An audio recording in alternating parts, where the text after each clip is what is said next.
A few weeks ago, almost no one knew her name. Alexandria Ocasio-Cortez, the rising star of the progressive left, is here to discuss her ideas. This week on Firing Line. Firing Line with Margaret Hoover is made possible by the Robertson Foundation, Marlene Ricketts, the Asness Family Foundation, Daniel S. Loeb, the David Tepper Charitable Foundation, Inc., Spencer B. Haber. Corporate funding is provided by Stevens, Inc. Look out, Bernie Sanders. Alexandria Ocasio-Cortez has arrived. Ocasio-Cortez made waves 2 weeks ago for unseating a 10-term Democratic incumbent who was chairman of the House Democratic Caucus, winning with 57% of the vote. Ocasio-Cortez ran to the left of her opponent, forcing him to join her there. She even tweeted out a picture of the hole she wore through the sole of her shoes, pounding the pavement of New York's 14th congressional district. Her win was a political earthquake. She was elected not by criticizing Donald Trump, but by making a positive case for democratic socialism and racial justice. According to pundits, she has high-speed Wi-Fi in a system still impressed by dial-up. A social media influencer who can sell policy and sell out lipstick with a single tweet. There is no denying she is the progressive it girl, as much for her ideas as for her sheer political talent. A campaign worker wrote, Ocasio-Cortez is as articulate as she is relatable, as charismatic as she is fierce. In the last 2 weeks, she has become the vanguard of the American progressive movement. And should she be elected, she'll also be the youngest woman ever to serve in the United States Congress. Alexandria Ocasio-Cortez, welcome to Firing Line. Thank you. Thank you for having me. Your win was such a shock, and it was because you worked hard. That's the first point you always make, is that you outworked your opponent. It was all shoe leather. The term democratic socialist is a term that young people hear very differently than old people. And I wonder if you could expound on what that term means to you. Yes, I often say that, to me, democratic socialism is the value that in a modern, moral, and wealthy society, no person in America should be too poor to live. And for me, what it really means is establishing a baseline level of economic and social dignity in the United States to say, no matter what happens, we're not going to go below this level, that we should aim for every person in this country to be covered by health care, to have access to a full college education as well as trade school, and to make sure that people feel stable in their housing. All the goals that you articulated, I aspire to as well. Yeah. So what is it about democratic socialism that to you makes it the best vehicle for achieving those ends? I come from the background as an organizer. And in this moment right now, this political moment, democratic social, or perhaps even DSA in particular, is one of the only active organizing groups in the United States that is actively asserting that. I think that so many people tap into those values, and it's not so much about selling an ism, a color, a party, an ideology, as much as it is asserting and advancing the basic aspects of human dignity in 2018. So you mentioned DSA. In case our viewers don't know what DSA is, it's Democratic Socialists of America. And what's really interesting is that it has increased its participation significantly in the last few years. In 2016, there were only 6,500 members of the Democratic Socialists of America. In 2017, there were 23,700, and by July of 2018, there are 44,000 members of the Democratic Socialists of America, 216 chapters across the country, and particularly buoyed by young people. Yeah. So explain, in your view, what it is about democratic socialism that appeals to millennials and young people. Well, I think that for our generation, we kind of view the world through a very different lens. In my life, for example, I was born in 1989, and so at that point, I was growing up during the Clinton era, and then basically when I was in middle school, 9/11 happened. So when you think about young people, it's important to think about the general timeline, the world that we grew up in. I was about 17, 18 years old when the financial crisis hit. We never experienced really a time of true economic prosperity in the United States. And a lot of what we have witnessed is the unprecedented concentration of wealth at the very top, tippy top of the 1%. And we've seen the consolidation of corporations start to really erode our wages, really erode access to health care. And so I think young people are very receptive to a very strong economic message of dignity for working class Americans. That was really your rallying cry in your campaign. It was always about working class Americans. You talk about the top versus the bottom, not the left versus the right. Right. Now, the economy is going pretty strong, right? There's roughly 4% unemployment, 3.9% unemployment. Do you think that capitalism has failed to deliver for working class Americans, or is no longer the best vehicle for working class Americans? Well, I think the numbers that you just talked about is part of the problem, right? Because we look at these figures and we say, oh, unemployment is low, everything is fine, right? Well, unemployment is low because everyone has 2 jobs. Unemployment is low because people are working 60, 70, 80 hours a week and can barely feed their kids. And so I do think that right now, when we have this no-holds-barred, Wild West hyper-capitalism, what that means is profit at any cost. Capitalism has not always existed in the world, and it will not always exist in the world. When this country started, we were not a capitalist. We did not operate on a capitalist economy.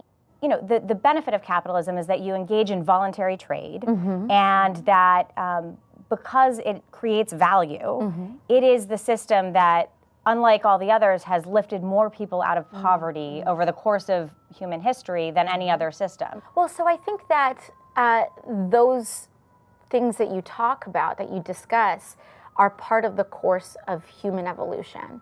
And so I would hope that the most recent economic system, our current economic system, is the one that is most beneficial for everyday people. But what we're also starting to see is that, first of all, I think that when we talk about socialist or especially democratically socialist economies, first of all, they're done with the full input of everybody. You vote. It's democratic. So if something is not a good idea, it doesn't get voted for, ideally. And the other thing, too, is that we're starting to see that the people who create value in society are not experiencing any portion of the value that they are creating.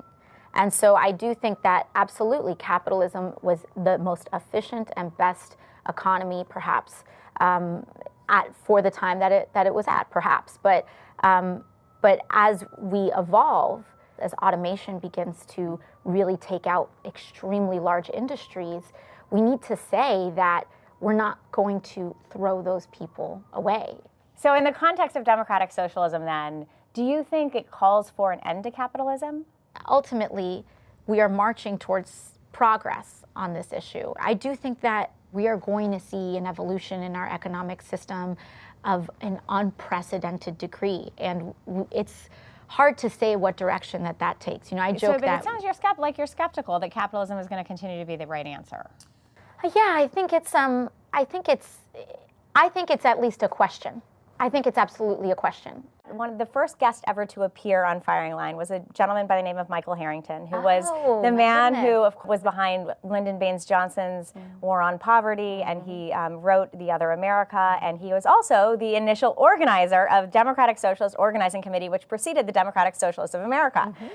So I have a really fun clip from that show that I'd like to show us, and then we'll comment on the backside. Let's take a look. Absolutely. I don't like capitalism. I think it's much less than, well, I think it's a mythological system in that we talk of free enterprise, but we have gigantic concentrated corporations. But I agree that it is exactly the magnificent accomplishments of American enterprise and capitalism and business, and the kind of dog-eat-dog misery that we went through, that now makes it possible for us to be decent.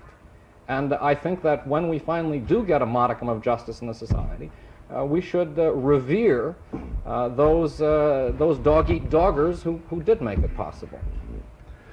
Well, perhaps contempt was too strong a word to describe your feelings on capitalism.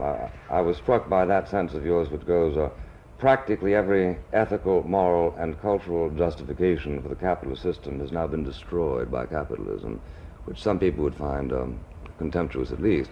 You can see Buckling and Harrington mixing it up 50 years ago, more than 52 years ago, about the values that you and I are still trading back and forth. Wow.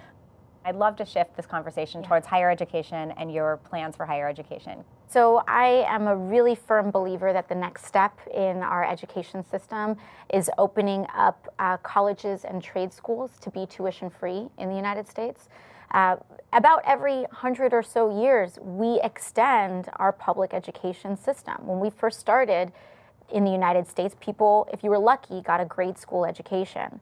And then we as a society decided that wasn't enough, and we made universal middle school. And it wasn't until, a lot of people don't realize, it wasn't until about 1950 or 1960 that we truly achieved tuition-free universal high school in the United States. And you know what? We're now out another 70 years, and I think that as our economy evolves, our education needs to evolve. Our publicly available education needs to evolve. So I believe in tuition-free public colleges and trade schools. In addition, we have an amazing opportunity to, at the same time, that's how these policies work, they have to be interlinked, pursuing a program of federal student loan debt forgiveness. There's definitely a couple theories about how encumbering student debt is and university student debt is on individuals and whether it's preventing them from participating in the economy.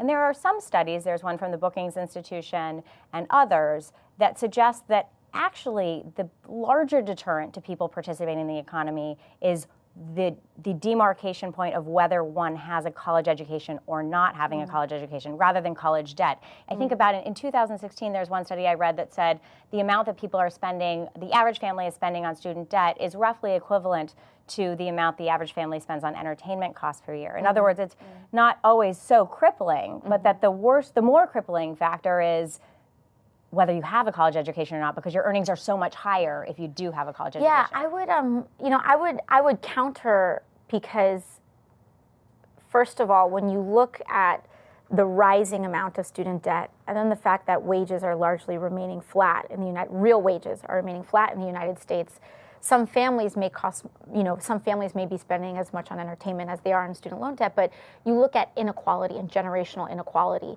Some folks have parents that are able to support them. And one of the largest drivers of wealth inequality in the United States is inherited wealth. So especially, really what we need to talk about is this question of social mobility. And that's, as somebody who comes from the center right, one of my major concerns as well, is I'm less concerned when you have a lot of wealthy people, as long as you have individuals who are at the bottom part of the economic ladder that have access and ability to move up to become part of that upper echelon. There's one other piece about education that strikes me because it's so biographical about you. And one of the things that you say as you talk about education is that no child's destiny or set of opportunities should be determined because of the zip code they were born in. I've heard you say that a lot. And your parents actually made the choice to vote with their feet and to move outside of the district that you were born in, or the zip code you were born in order to afford you better educational opportunities. To many people in this country, that would make you the poster child for education reform, especially because that terminology, the zip code terminology, is one that I first heard by Michelle Rhee, who was the chancellor of the District of Columbia's public education schools, who became a little bit controversial for challenging some of the union wages and education reform. Where do you stand on K through 12 education reform? Well, I think there's a lot of aspects to K through 12 that we need to reassess. Things like No Child Left Behind has left a wake of lessons for us. We have to strike a balance between not kind of watering down every child to a bubble on a test and a test score. Sometimes an over-reliance on that can hurt our educational outcomes. I think that, honestly, one of the things that we really need to reassess when we talk about economic inequality and reducing economic inequality is our basic system of funding schools. The basic idea that the immediate property taxes of a certain zip code funds that local public schools. Because then what it does, it creates this mad dash. I think by kind of re-examining how we even fund schools is one of the basic things that we take for granted, but it could actually be one of the strongest keys in unlocking the opportunities of children in the United States. Another area where you've been really outspoken, and you went even on a visit to Texas before your election, is immigration control, immigration reform, and the horrific incidences of separating children and their parents at the border. And one of the things you've called for is the abolition of ICE. And as you've talked about it, I've noticed that you have said what it would afford us is an opportunity to really rethink our immigration system. And one of the things I've also really appreciated about how you've approached immigration is that you've noticed that Republicans haven't always been anti-immigration reform. Right, that is absolutely correct. And I worked in the Bush administration around the time that you were working for Ted Kennedy on comprehensive immigration reform. If you had the opportunity to really reimagine it, right, beyond the conversations about ICE, sort of what would be your priorities? I think we have to look at it in the context of greater policies. What our foreign policy is, what our local criminal justice policies are, tend to have a very large impact on who's coming in and who's coming out. We have always legislated from a place of how do we exclude and who do we exclude? And I just think that that's the wrong question. I think what we need to do is we look at our foreign policy, for example. When we decide to intervene militarily in a place abroad, I think that in that same conversation, we need to say, how many refugees are we willing to accept as a consequence of our involvement? We need to have those conversations right there in the same time and place, because I think it will force us to recognize the consequences of our decisions, the potential consequences of our decisions. When we talk about, foreign trade, or when we talk about regime change abroad, I think that we need to have discussions about what that would mean on our shores and what that would mean for the potential of human migration. It seems to me there is this debate on the far left or the progressive left about whether low-skilled immigration is acceptable, and so I wonder if you had the ability to really start from scratch, would you do it? Would you? Bernie Sanders has even laughed at sort of open borders as being like a Koch brothers program, and Bernie Sanders, right, who is a person that you organized for, but who was vehemently opposed to the 2007 immigration reform bill that was passing through the Senate. So which side of the sort of fence do you fall on? So I think this is a really good question. When it comes to low-skilled immigration, I think that the problem with taking that approach is the assumption that people coming in are only weights or only have like some kind of parasitic relationship to the U.S. economy. And that's not true. Every single person is a source of economic activity, I think. And what we see is that immigrants are one of the most entrepreneurial populations in the United States. My district alone is 50% immigrant. You will not find more vendors in New York City than you will find here. And so this idea that something is low skill and that it's going to be a weight, I think is probably a false lens. Do you think that when people say low skilled, though, they think it's a weight on the economy? Because I think of it as sort of the robust driver of the economy. Yeah, I would hope more people would take your perspective. But I think, especially now with this current administration, the narrative is the amount of jobs in America are finite and that it's zero sum, and someone that's low skill is going to take my job, which is false. You have not really needed so far to take many foreign policy positions because you were unseating a Democratic incumbent. But now you are very likely going to be going to Washington, and you'll have to sort of build out some of those foreign policy positions. You, in the campaign, made one tweet or made one statement that referred to a killing by Israeli soldiers of civilians in Gaza. And called it a massacre, which became a little bit controversial. But I haven't seen anywhere. What is your position on Israel? Well, I believe absolutely in Israel's right to exist. I am a proponent of a two-state solution.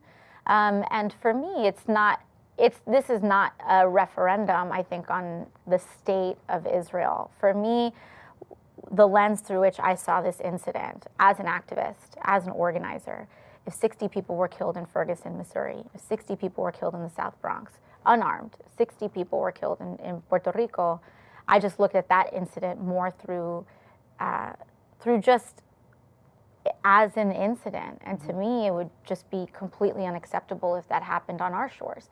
But of course, the dynamic there in terms of geopolitics and the war in the Middle East is very different than people expressing their First Amendment right to protest. Well, yes, but I also think that what people are starting to see, at least in the occupation of Palestine, is just an increasing crisis of humanitarian condition.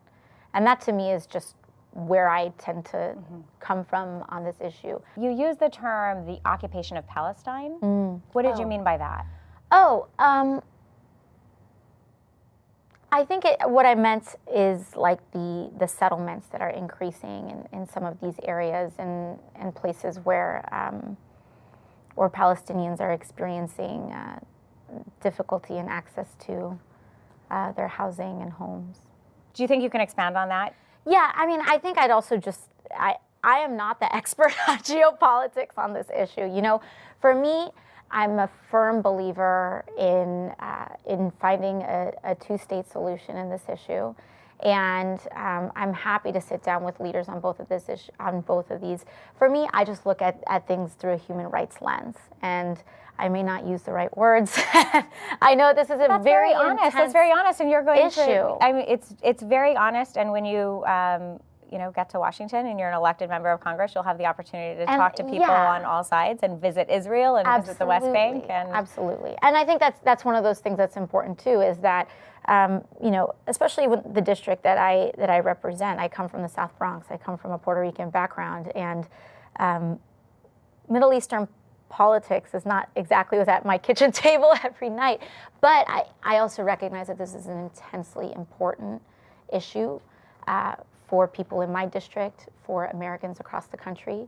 And I think what's at least important to communicate is that I'm willing to listen and that I'm willing to learn and evolve on this issue like I think many Americans are. As a millennial progressive, how do you reflect on President Obama's legacy? You know, I think for me, I try to look through President Obama's legacy through as clear eyes as I possibly can. You know, I think that he mobilized. I certainly phone banked for him in 2008 as a young college student, and I think that I acknowledge that he came in, and his administration came in at a very difficult time. You know, he came in the pitch of a financial crisis. He came in to just, I think, unprecedented obstructionism from the Republican Party. He came at a time when I believe that the Republican Party started putting party over people. And that has created just a very destabilizing dynamic. I think that he tried. You know, I think he did his best. I do have my critiques. I think that we got a little bit too corporate friendly in terms of policies, in terms of how we recovered from the financial crisis. I don't agree with all of our foreign policy and drone strikes, but I also acknowledge that we did make progress during his presidency, and I do think that it's my responsibility and our generation's responsibility to build on that. Well, with any luck, you'll be going to Congress, and you'll be able to do that, hopefully, when you get to Washington. The set of skills that it took for you to canvass the district, the 14th District of New York, to identify who your voters could be, to get them registered and to the polls, was an extraordinary feat. And it's a set of skills that got you to the point now where you're going to go to Washington, and now you have a whole new set of challenges in terms of integrating the ideas that you've espoused and been elected on into a Democratic establishment that is pre-existing. So have you thought about how you're going to be effective as a spokesperson for a new set of ideas? I actually don't think that once you win an election, you put down your clipboards and you just head to Washington and you use a totally different set of skills. There are certainly additional skills that you need when you get there, but I'm a firm believer in the fact that organizing never stops and organizing never ends.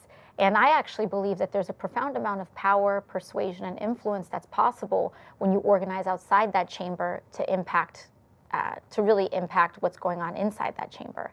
And one of the things that we kind of talked about on our campaign was people versus money. And I think that when you can organize a mass amount of people, you can create a lot of pressure on incumbents to change. And so for me, it's not, I don't intend to put down my bullhorn. I think that if anything, we've been trusted with a much larger one. And my constituents have hired me. They have voted for me to be a very fierce and unapologetic voice in Washington. And I don't think that that necessarily means antagonistic. I don't think that it means that you fight for the sake of fighting. But I do think it means that you don't compromise your values and your message. And I hope to at least be that kind of voice of clarity in Washington in a time when there seems to be so much discord. Alexandria Ocasio-Cortez, we here at Firing Line wish you much luck and success in your endeavors and hope that you'll return to the firing line to discuss the ideas that you continue to be a proponent of when you get to Washington. Oh, thank you so very much. All right, thanks very much. Thank you. All right.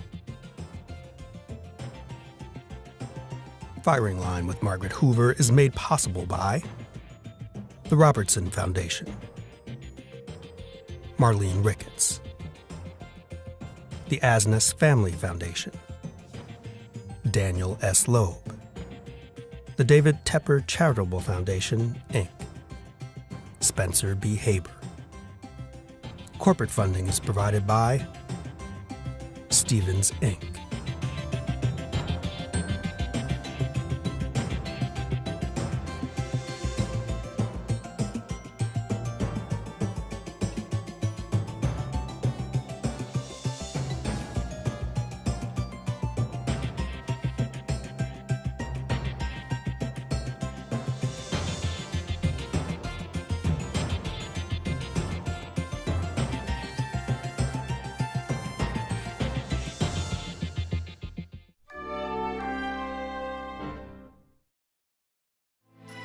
You're watching PBS.